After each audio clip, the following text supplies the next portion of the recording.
Adjustable duct sections allow for slight variations in field installation and allow the duct run to expand and contract as it heats and cools during use.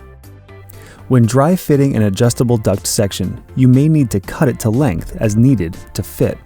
Before cutting the adjustable duct section, review the minimum overlap details in the installation manual. The overlap should not interfere with mating fittings such as T's and elbows. Make sure the arrow on the adjustable duct is pointed in the direction of the airflow. Failure to install the adjustable section in the correct orientation will create a grease trap.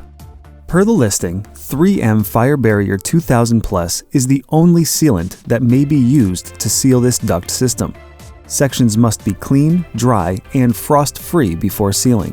When installed properly, this sealant will seal a duct system so it is leak-free, and at the same time will control the spread of fire before, during, and after exposure to open flames.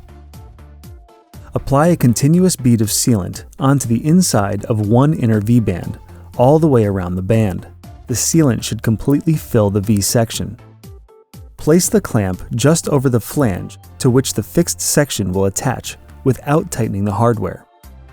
Apply a continuous bead of sealant to the flange of the adjustable duct section as shown.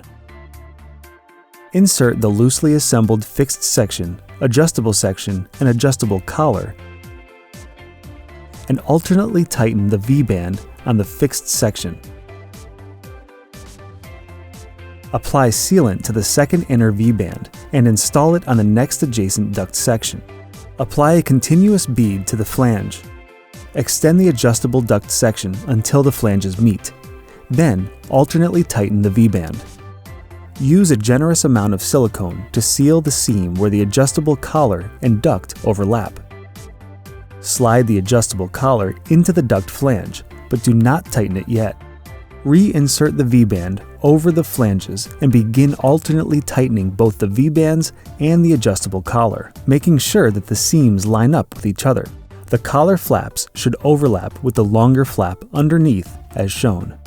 The V-band and adjustable collar hardware should be located on the top side of the duct, between 10 and 2 o'clock. The final torque should be between 40 and 60 inch-pounds. Once the inner adjustable sections are secured, measure the provided insulation and cut it to size.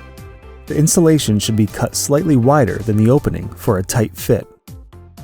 As a reference, mark the duct at the desired starting point of the insulation. Measure 3 inches from this mark and add a second mark.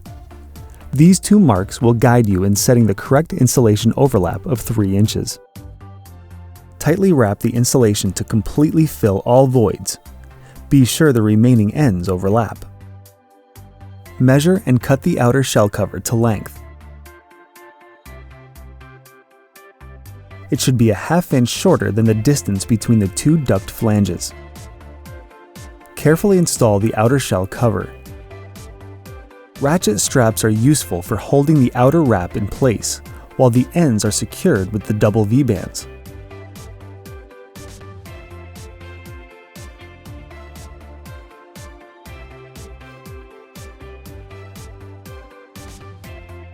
The V-bands should be installed at the bottom or 6 o'clock to prevent water from entering the system. Once the outer V-bands are secured, you can fasten the outer shell using the provided self-drilling screws. Use only the hardware provided, as longer screws may penetrate the inner duct. After the ratchet straps are removed, make sure to install any provided labels on the outer shell, matching the arrow to the direction of the airflow. For outdoor installations, you must seal the head of each bolt hole across the outer wrap seam, as well as the seam itself. Use a generous bead of sealant to completely fill the overlap. Then wipe the excess to achieve a finished look.